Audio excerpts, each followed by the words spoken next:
Tonight, the nation's COVID crisis hits our region as new restrictions are introduced, and students from a Port Pirie school helping rejuvenate a local landmark.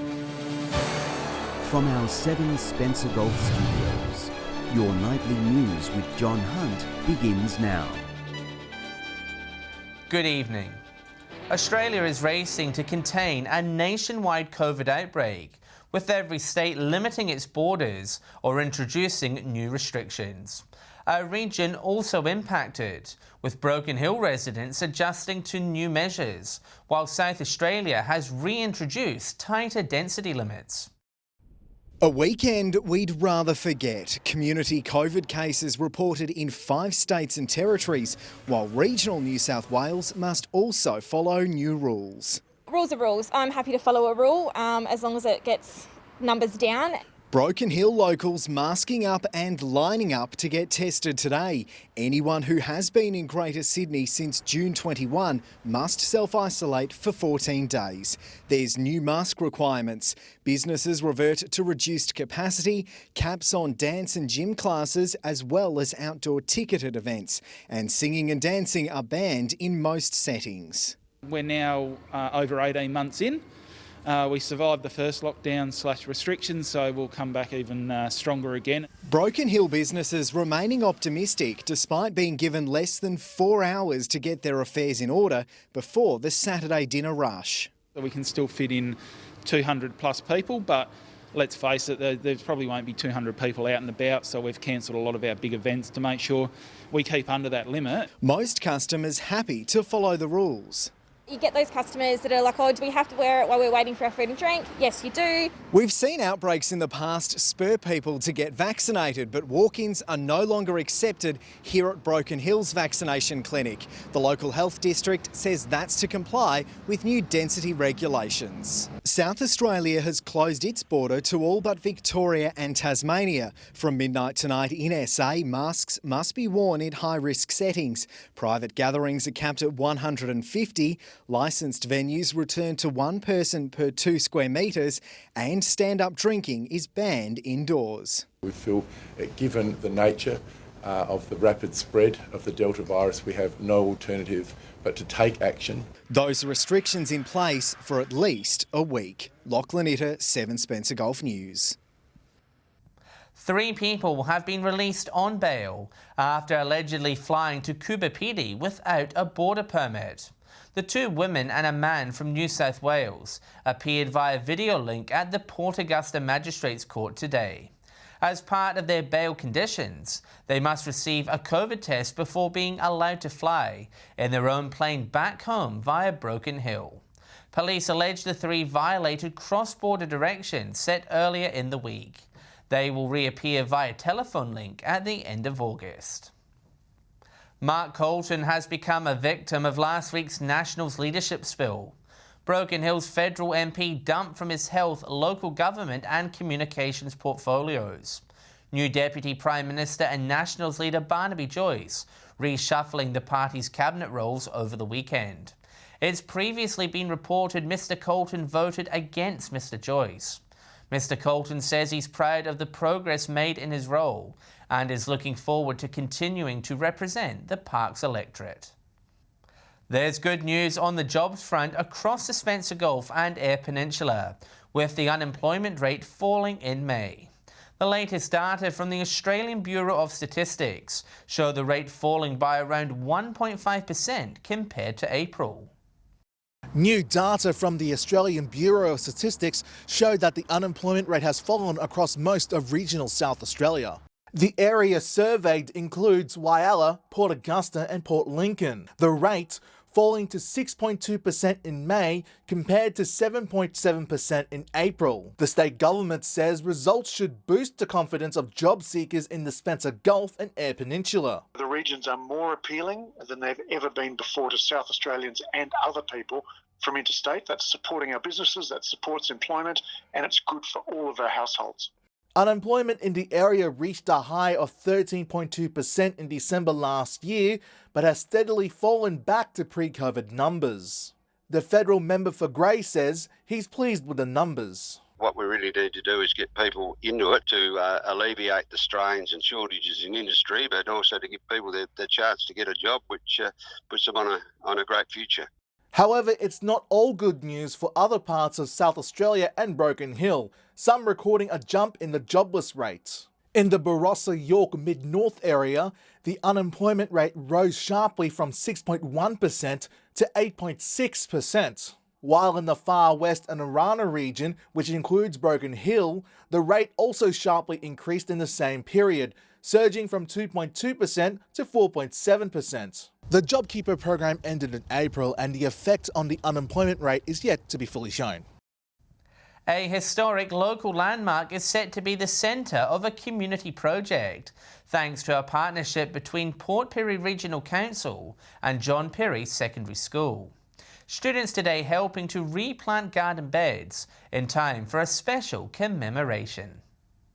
Many hands making light work. These Year 8 students from John Perry Secondary School putting their knowledge to use in the community, also giving back to those who served. It makes me feel a lot better about myself doing something good, knowing that I'm going to be helping a lot of people out. We've been learning about like the wars, history, plants, so we can just like give back to the community. The collaborative effort between the school, council and the RSL, seeing the replanting of garden beds at the Southeast Asian War Memorial, helping to beautify the historical landmark. Get the kids out the classroom, get them involved in the community. Hopefully they can look after the garden beds as well and take a little bit of pride in it, and yeah, it's good to see. It feels really good to see them involved in rehabilitating a memorial that's been long overdue, really. Students understanding the importance of doing their part for the community, saying it makes them feel proud. I've learned that it's always good to give back and just help others out, and I think it's really good that we're doing something for the community, helping it out. These students will walk past this memorial every day and feel very, very proud that they've been part of this and be able to give back to their community. It's hoped the plants will flourish in time for Vietnam Veterans Day in August. Katrina Musson, 7 Spencer Golf News. Still to come tonight, Port Lincoln's fishing industry hosts the Federal Fisheries Minister, and runners from across the state take part in the Peachy Ritchie Marathon.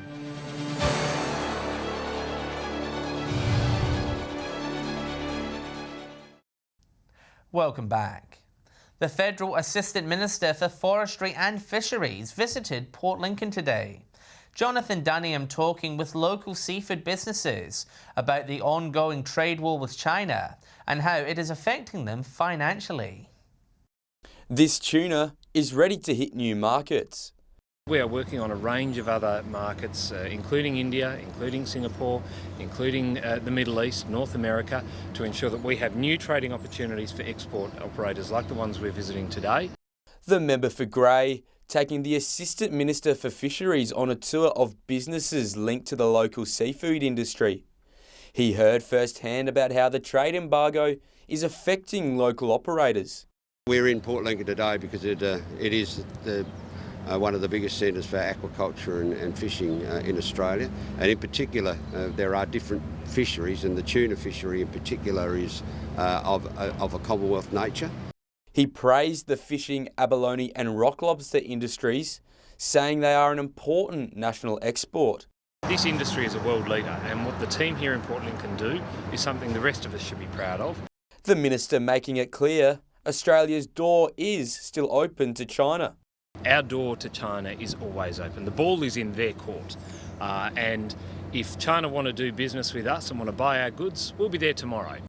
The premium wine industry next on his agenda, with the Senator in the Clare Valley tomorrow. Dylan Smith, 7 Spencer Golf News. A man has lost his licence for 12 months after allegedly blowing 3 times the legal limit in Whyalla on Sunday night. Police say officers pulled over the 31-year-old for a random breath test at Whyalla Norrie, where it's alleged he recorded a blood alcohol reading of 0.162. The man's vehicle was also impounded for 28 days. He will face court at a later date. 2 new exhibitions are now on display at Port Pirie's Regional Art Gallery, timed to coincide with National NAIDOC Week. It features the work of regional Aboriginal artists, sharing cultural knowledge and telling a story through art. launching into NAIDOC Week. Happy NAIDOC, everybody. It's a start to NAIDOC Week, which is a very important week for Indigenous groups around here. Port Pirie's Regional Art Gallery welcoming a duo of exhibitions focusing on Aboriginal culture. Local and regional artists featuring throughout the centre, including Port Augusta-based artist Marley Macumba and curator Marika Davies. It feels really great, especially that it's regional artists that's displaying their work, which is really important because our region is so overlooked for artists. From paintings to weaved baskets and earrings, or something for your own home. Organisers say there's a wide range of pieces on display. Different mediums and the colours are amazing. It's not just about the earth tones anymore.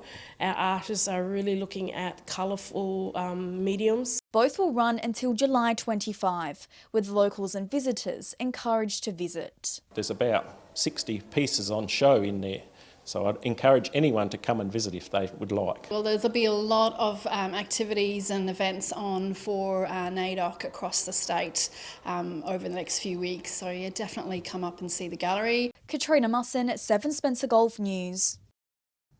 The Peachy Ritchie Marathon returned for its 39th event over the weekend. Forced to cancel due to coronavirus last year, various sponsors and community groups have helped the event return to form. A hard slog through the picturesque but steep Flinders Ranges. With great speed, runners returned to the 2021 Peachy Ritchie Marathon. They run up to 300 metres above sea level up to Corn through the spectacular Peachy Ritchie Pass, so it's just a beautiful location, anybody that's done that drive. So it's great for publicity for the region, for towns like Corn and Port Augusta. Taking place in optimal weather conditions, the race commenced from the Standpipe Motor Inn in Port Augusta at 7 a.m. The eventual winner taking just 2 hours and 41 minutes to arrive in Quorn. The weather was perfect. It was not too hot, not too cold, no rain, no wind, so it was just nice to run in. 340 people registering for this year's event, with many participants travelling to the region from across South Australia, providing a valuable boost for the local economy. Organisers say the increased registration numbers is down to the marathon now being certified by the Association of International Road Runners. Well, it's international accreditation, so it's getting more and more publicity, not only within Australia but overseas. With the event celebrating its 40th birthday next year, organisers are expecting registration numbers upwards of 500 participants willing to tackle the gruelling race. No, it's a tough course psychologically, especially if you're doing the first time, because the first 17 kilometres are fairly flat and then it suddenly becomes hilly, so you can also get yourself into a false sense of security by taking it too easy a bit too early on. Edward McCarroll, 7 Spencer Golf News. Stay with us. Port Lincoln plays host to seafood lovers in the name of charity. And we will have all the action from the weekend's local footy matches.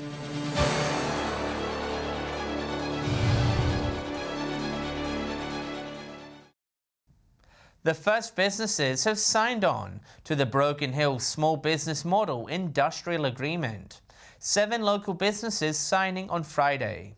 The agreement said to remove grey areas around pay and conditions unique to Broken Hill. With employing people by having a very well-established award. There is no disadvantage to signing up because the only thing you're doing, except for the long service leave provisions, is that you are following what's under the modern award. The opt-in agreement formally comes into effect next month. Port Lincoln played host to the first ever Variety SA Seafood Jet over the weekend. 80 supporters flying in from Adelaide to indulge in a 4-course seafood lunch, all in the name of supporting kids in need. Raising vital funds for children in need. It's huge, and a lot of the money that the brides raise comes back to Port Lincoln and Eyre Peninsula, which is fantastic. 80 people flew over on the seafood jet from Adelaide yesterday, the journey proving to be a popular one. The concept of the seafood jet, and it sold out in 10 days. Generous local companies offering their services free of charge, donating their time and expertise. What better place than the Port Lincoln Yacht Club overlooking the water to taste the fabulous seafood that Port Lincoln offers that goes all around the world. Live music, a hit with the guests.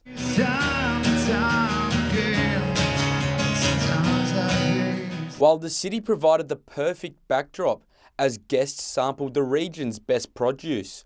Come to Port Lincoln and let our people experience the grandeur, the seafood of Port Lincoln. It's fantastic.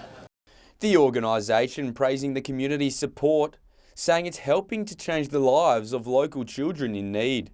Variety has granted in excess of $1 million to Port Lincoln over the last 5 years. The charity smashing their fundraising goal, raising a staggering $42,000. Dylan Smith, 7 Spencer Golf News. Cuddle Fest is officially underway in Whyalla, with a big turnout at a community celebration yesterday. The event marking the return of a full festival program after a scaled-down event was run last year due to COVID-19. The city's youth were able to enjoy jumping castles and a virtual reality experience with cuttlefish. The event will last for 8 weeks until August. It was a big weekend of football, with several teams in the Spencer Gulf recording impressive wins. In Whyalla, North and West battled it out in a passionate match at Memorial Oval. Mark Zeta has this week's footy wrap. No love was lost between the North and West Whyalla football clubs on Saturday afternoon, with both teams playing a heated match here at Memorial Oval. The Dragons dominated the proceedings from the start, with a 5-1 first quarter setting up their win. Ben English, West Whyalla's top goal scorer for the day, with 4. Brandon Everett not far behind from English with 3 goals of his own. The Magpies were on the back pedal throughout the game, unable to rein in the deficits. The final score, 12-11-83 to 6-9-45. West now in outright first place on the ladder. In the other Whyalla Football League matches, Waroona Bay dominated Rapina at Bennett Oval, cruising to a 69-point victory, while Central Whyalla were too strong for South. Moving over to the Spencer Gulf Football League, and South Augusta had a 22-point victory against West Augusta at Central Oval on Saturday afternoon.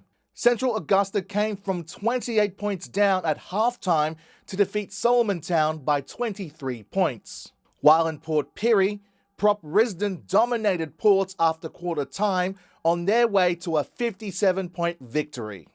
Over in the Port Lincoln Football League, Wayback had a massive day against the Boston Tigers. The team had 14 players kicking at least 1 goal in that match. The final score, 25-15-165 to 5-6-36. Marble Range also had a lopsided victory over their opponents Mallee Park, thrashing the home team by 125 points. And Lincoln South defeated Tasman 99-45. And finally in Broken Hill, it was a close match between Central and North, with the visitors taking the points in the end.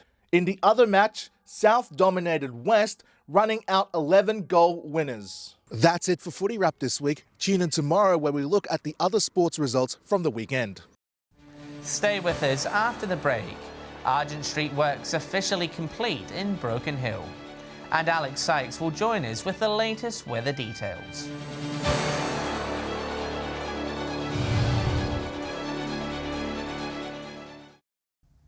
Hello again. Broken Hill's Main Street has fully reopened following roadworks over the weekend. The northern side of Argent Street was closed between Chloride and Oxide Streets, with resealing works underway to remove potholes and ridges. Broken Hill City Council says it received a number of complaints about its condition and says the upgrade will make shopping safer. It comes at a cost though, with Council footing the $100,000 repair bill. Time now to take a look at what's happening in the weather across the Spencer Gulf and Broken Hill. With all the details, here's Alex Sykes. Thanks, John, and good evening, everyone. It was a beautiful day across our region today with sunny conditions recorded in most parts. From 3 p.m. today, while it was sunny and 17, Broken Hill and Clare both reached 14 degrees. Looking further out across the region now, Port Augusta reached a max of 17. Port Lincoln was partly cloudy and topped 16. It was also a max of 16 in Cooper Pedy, Adelaide and Port Pirie. Kadina and Cleve were both sunny and 15. Taking a look at the Saturday satellite image now. Low cloud lingering in South Australia's southeast is being trapped under a high and has led to a cold day.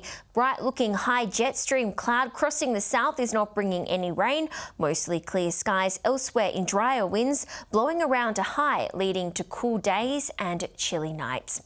Moving on to tomorrow's weather outlook now, and we'll start with the Gulf waters. Winds north to northeasterly 10 knots, seas around 1 metre and south to southwesterly swell.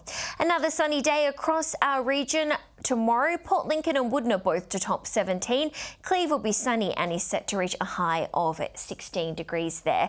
Whyalla to top 17, Port Augusta 18 and Kadina is set to reach a high of 15. Port Pirie sunny and 17, Clare to top 15 and Broken Hill is set to reach a high of 16. Taking a look further through the week now, and showers will be back for Adelaide, Port Lincoln, Kadina and Woodner on Wednesday. Partly cloudy everywhere else. Temperatures set to be in the mid to high teens to early 20s.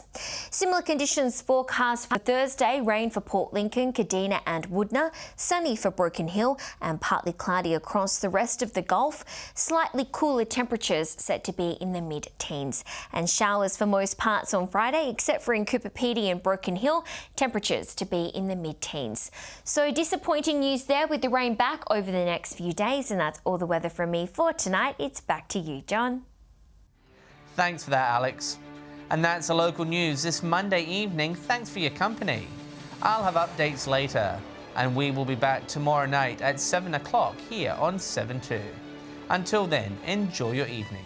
Good night.